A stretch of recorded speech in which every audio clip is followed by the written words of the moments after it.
Good afternoon to some, good evening to others, and good morning to the remainder of the world. You are receiving a special broadcast of the Crimson Pill radio program. I am your host, Antonin Fiore, and today's program topic surrounds the drama, the controversy, the intrigue involving former FBI Director James Comey. And in particular, we'll be examining his testimony made before the Senate Intelligence Committee a couple of weeks back. What you're going to be hearing is a somewhat typical approach that I bring to the table of examining a current or relatively current topic, examining the players involved, examining their precise wording, and uncovering what it is that they're engaging in, whether it's common techniques, whether it's near tradecraft, although I'm not saying everyone is an agent, an operative, a member of the intelligence community and is skilled or has experience in tradecraft.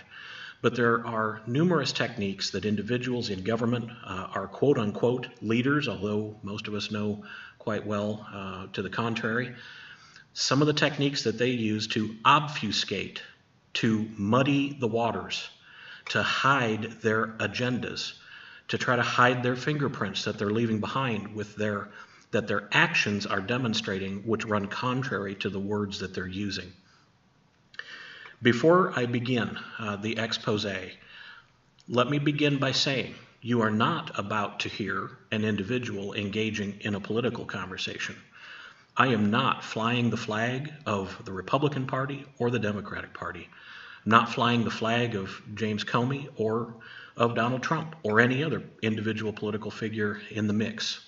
This is strictly a discussion using nothing but the factual record, the stated record that any of you can find available widely on the internet or by other means, examining the record of the testimony itself and doing an investigation that leads us to uncover what perhaps hidden agendas, secret agendas, etc., motivations exist behind the words and the maneuvers that we're able to see with our own eyes, to see, hear, read, because today with the internet you can listen to his testimony just as well as you can read it. Well, this is not a political conversation. I am not attempting to incriminate, to damn, etc., an individual, nor am I attempting to exonerate or to defend any other particular individual or agenda.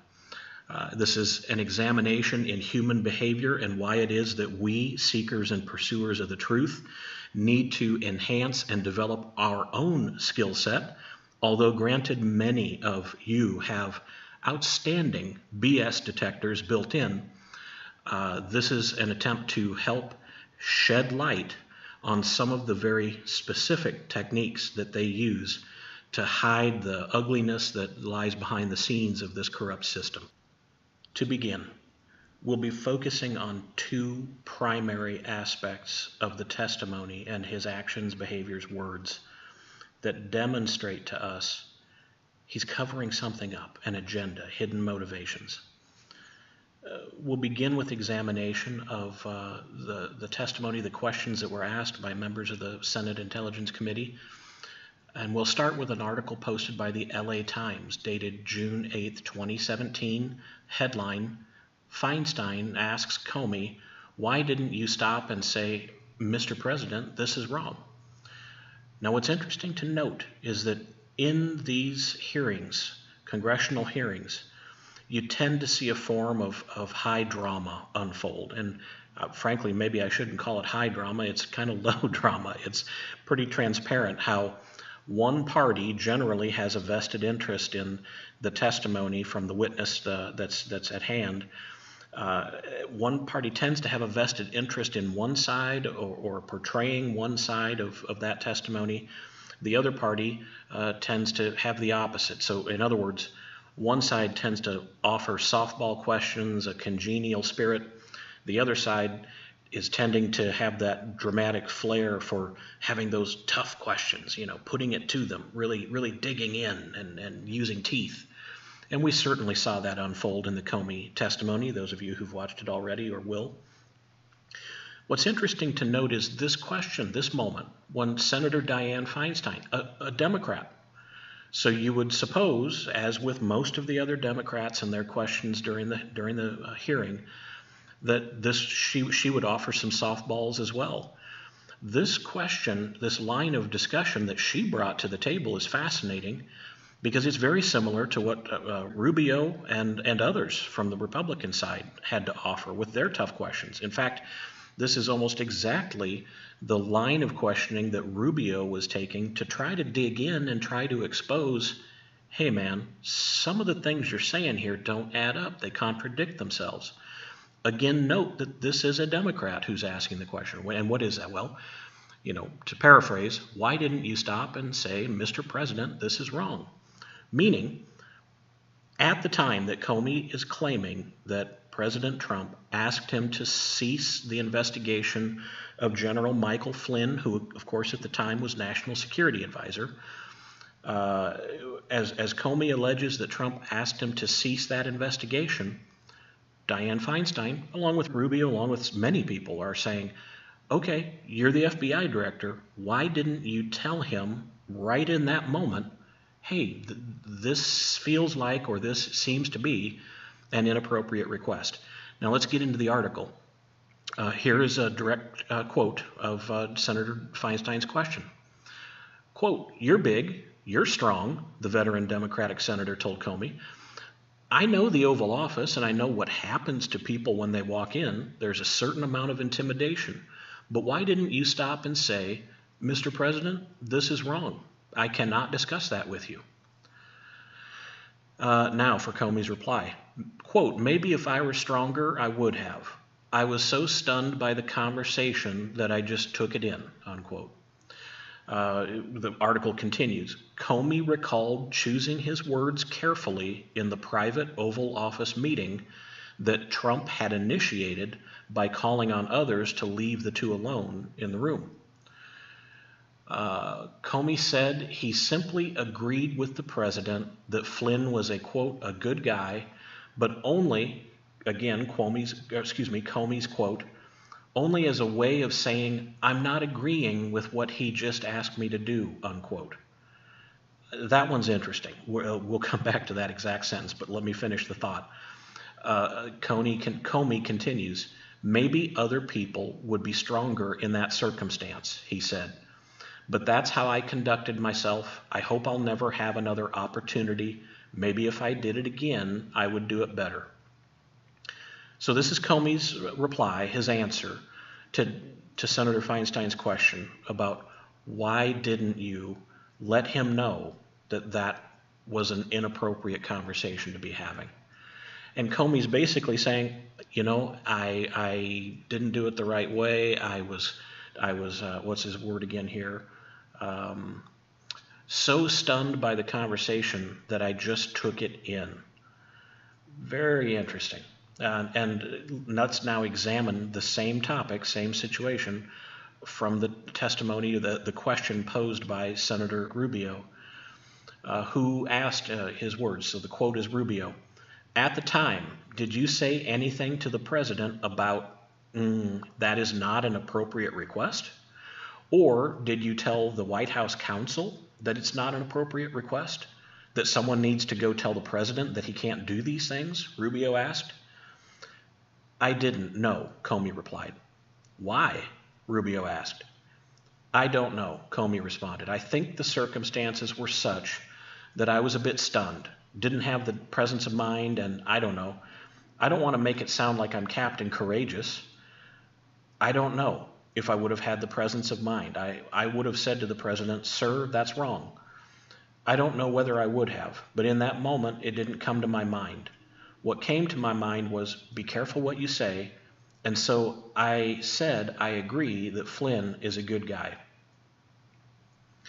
Now, folks, what's so important about this? Why are we parsing with words? Let's pause a moment. And just lately here, I was quoting from an article posted by Palm Beach Post, dated June 8th, 2017, which essentially both of these articles are quoting directly from the testimony, and you can get the precise transcripts of the entire proceeding available too as you want to explore some of these. Why is this so important? Well, let's pause to reflect at our personal lives for a moment. Can you think of a time that, let's say, an employer of yours, or that a family member, or a so-called friend, or some other circumstance in which someone is, rather than trying to help another party, yourself for example, see the difference between the right way to proceed and the wrong way to proceed, rather than do that, they choose to kind of remain silent on the topic, almost as though they're waiting to catch that person doing something wrong, waiting to catch them do the wrong thing. And then after the fact, they point back at that situation and say, oh, I told you so. Or they're trying to use that as a reason. In the case of an employer, maybe a reason to terminate, or at least to impose some kind of punishment. We all know people who work that way, right? They're like, what do they call them? Like a sand spider, laying in wait, hoping to catch someone wrong, to then be able to seize that moment for whatever reason. And we'll leave that to the side of the conversation at the moment.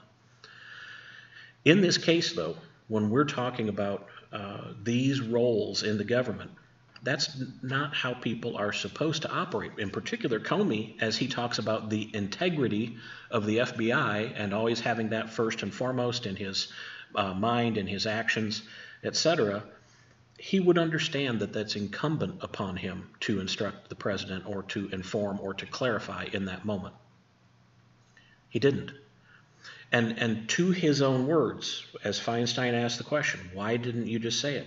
Comey's reply was that he was, quote, so stunned by the conversation that I just took it in. He admitted that it was a cowardly response. That was a kind of slightly cowardly way of trying to avoid telling him we're not going to do that. Point in fact, as we move to a different part of this article, the same article that I mentioned earlier, BuzzFeed, here's everything you need to know about James Comey's dramatic testimony on Trump and Russia. In this article, or in this part of the testimony, he details how the previous conversations regarding loyalty that Trump would bring up, meaning, kind of paraphrasing at the moment, I hope that you will be loyal to me. Because of those things, Comey described how his radar, became activated in and around these discussions with Trump. He cites it as the reason that he began to take the memos, detailed notes, memos around each of the conversations. But if we look at a different part of the testimony, we see a little bit of a different take on this notion of being unprepared, being caught off guard, being stunned. You see, earlier in the testimony, when Senator Mark Warner, a Democrat from Virginia, who is vice chair of the Senate Intelligence Committee, when he asked Comey about this conversation, when allegedly Trump had asked him to, quote, in Comey's words, to drop the investigation of Flynn. Here's what Comey answered in reply to Senator Warner's question. Quote, my impression was something big was about to happen. Again, I could be wrong. I'm 56 years old. I've been, seen a few things. My sense was the Attorney General knew he shouldn't be leaving, which is why he was lingering. He went on to say, I knew something was about to happen and I needed to pay very close attention to, Comey said. There's within this article, there's a link to that video exchange, in fact. And once again, this is the BuzzFeed article that I've referenced earlier. This, Comey said, was one moment in which Trump pressured him to drop the investigation into former National Security Advisor Michael Flynn's ties to Russia. Now, folks, here you have Comey's own words saying, first, had an impression something big was about to happen, saying, hey, I'm 56 years old. I've been around. I've seen a few things. And then I knew something was about to happen and I needed to pay very close attention to. In fact, there's also testimony from elsewhere in the hearing when Comey says, and I'm sitting here thinking, wait a minute, 3 times you've asked me to stay or talk to me about staying. I could be wrong, but my common sense told me what's going on here. He's looking to get something in exchange for granting my requests to stay in the job. So you have Comey painting the picture now. I'm 56, I've been around, my radar went off, I knew something was going to happen. All of these statements run in contradiction to the idea that suddenly I was, quote, so stunned by the conversation that I just took it in. You know, let's think about Mr. Comey for a moment. Because Feinstein did, in a way, try to pad this in a softball way by saying, hey, you know, I've been to the Oval Office, there's this measure of intimidation. Well, let's think about Mr. Comey's track record here for a moment. You know, as I look over a brief version of his resume, we know that he, before being the director of the FBI, which his term or tenure began in September of 2013, he was U.S. Attorney for the Southern District of New York from January 2002 to December 2003. After which he was United States Deputy Attorney General for a couple of years in the George W. Bush administration. And there's a key event that happened there that points toward this idea of how intimidated or not he should be in the presence of a sitting U.S. president. After he left the U.S. Department of Justice, he became General Counsel and Senior Vice President of Lockheed Martin, major defense contractor, and probably you're familiar with a lot of the aspects of the Lockheed Martin business. And in fact, let's jump in there for just a moment, because Lockheed Martin is not you know, a mom and pop business, small business down the street. It's number 56, number 56 on the Fortune 500.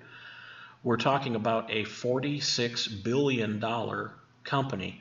126,000 employees, ballistic missiles, precision-guided munitions, missile defense elements, directed energy weapons, combat systems. You know, there's a product line and a set of services here that is an impressive array of toys utilized by our military-industrial complex. And so, Lockheed Martin, very large, very powerful company, defense contractor, provides all kinds of toys to the military-industrial complex.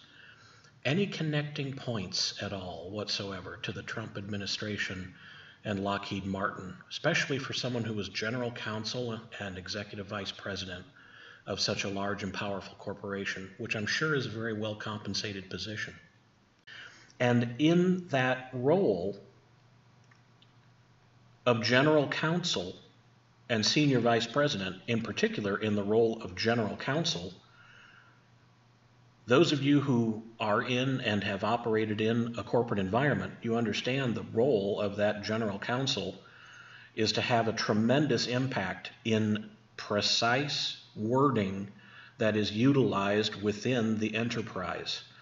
Whether that wording is involved in marketing, whether it's human resources, communications between individuals or departments within the company, whether it's the precise wording that goes into any of the legal agreements, contracts, etc., that the business is engaged in, if you have been involved in a corporate life, you have a keen awareness and understanding for how high of a sense of detail is involved in anything that surrounds or is in the arena of communications, legal wording, contracts, marketing, promotions, etc., that companies engage in. He was general counsel for the one of the largest companies in the U.S., number 56 on the Fortune 500, a huge defense contractor presence. James Comey's not a newbie, and he's also not a political newbie.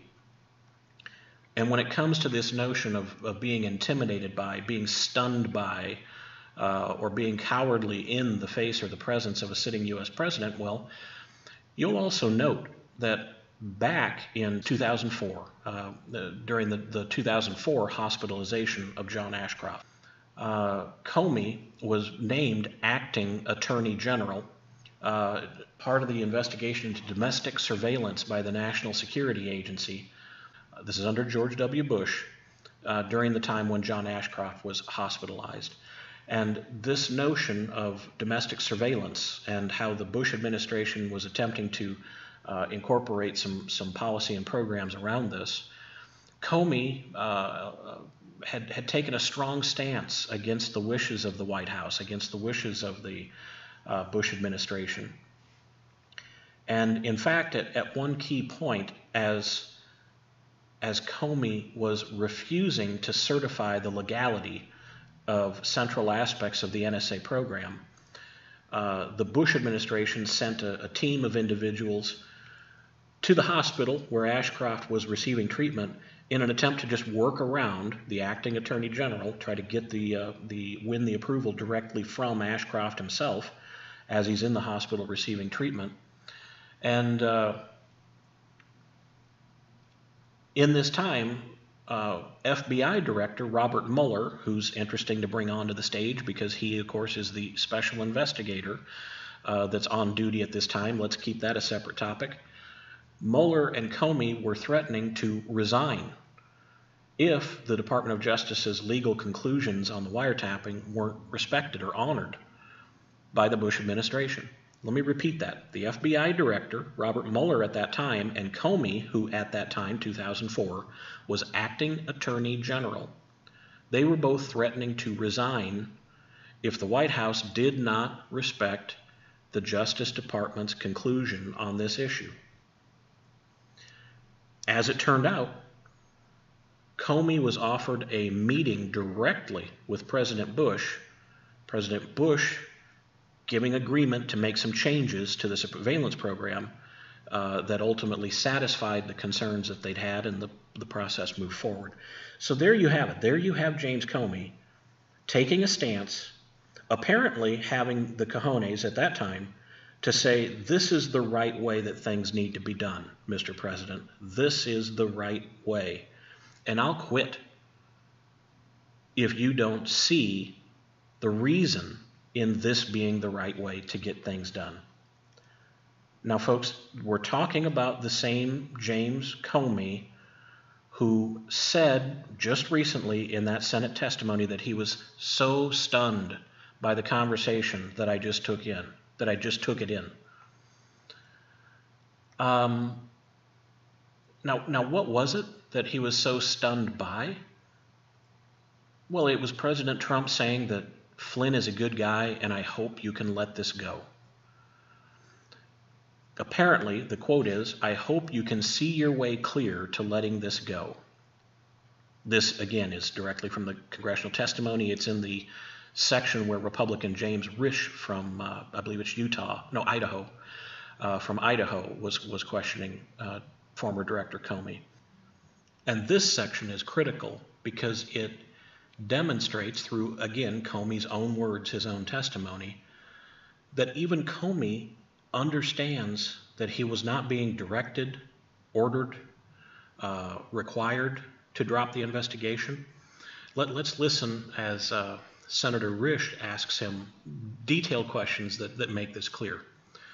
Risch, he did not direct you to let it go. Comey, not in his words, no. Risch, he did not order you to let it go. Comey, again, those words are not an order. Risch then asked Comey whether he knew of a case where a person has been charged for obstruction of justice. A lot of people, mostly on the left, say this is what Trump was doing in the conversations, for saying that they had hoped for an outcome. Comey says, quote, I took it as direction.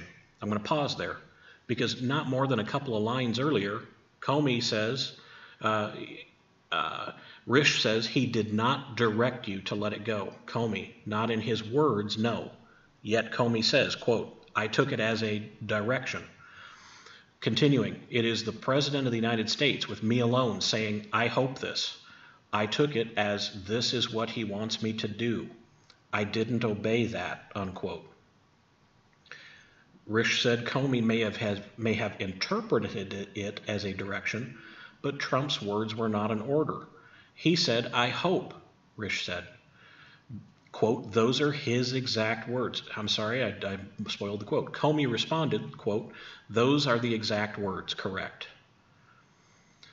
Risch then says, "You don't know of anyone that has ever been charged for hoping something. Is that a fair statement?" Comey's response, quote, "I don't as I sit here," unquote.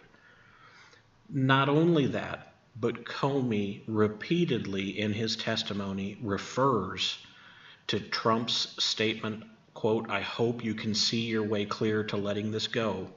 Comey repeatedly refers to it as a request again and again. Not a direction, not a command, not an order, not a mandate, etc. He has identified repeatedly that it was merely a request, and that is completely legal. There's no connotation of obstruction of justice made to a conversational statement. Now, do you notice how Senator Risch, just completely separated the difference between a simple conversational request in the form of using the word hope, as opposed to a directive, an order, a command, a dictate? And yet elsewhere in Comey's testimony, and get this folks, because here he is again demonstrating he's been down this road before, Comey was given a directive along the lines of handling FBI business as director.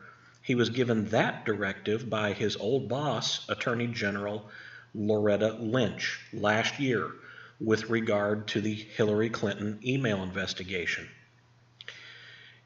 Comey's own words said he felt queasy when Lynch directed him to call Clinton's probe a matter as opposed to an investigation. So I'm quoting again from testimony. "I wanted to know, was she going to, she being Loretta Lynch, authorize us, the FBI, to confirm we had an investigation? And she said," Loretta Lynch said, quote, "Yes, but don't call it that. Call it a matter."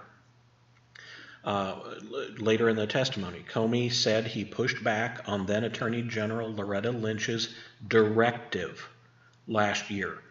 Notice that doesn't say request, doesn't say Loretta Lynch hoped he would do this or hoped he would do that. A directive last year to refer to the then ongoing probe into Hillary Clinton's email practices as a quote-unquote matter, not an investigation.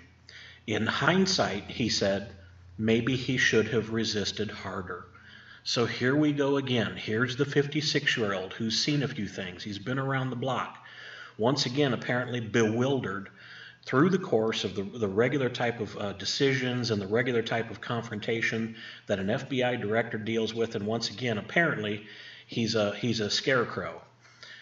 He later went on to say that he figured the media itself would ignore the difference in language, and, quote, "That's what happened." Comey's words, quote, "I said, we have opened a matter," unquote, and referring to the media, he says, "They all reported that the FBI has an investigation open." Now get this, once again, Comey said his concern was that Lynch's term, meaning the phrase, a matter as opposed to an investigation, his concern was that Lynch's term aligned with rhetoric from the Clintons' presidential campaign, which in Comey's own words was quote unquote, which was inaccurate, quote unquote, because the FBI had an open criminal investigation. And now, once again, Comey's words, quote, "And so that gave me a queasy feeling," unquote.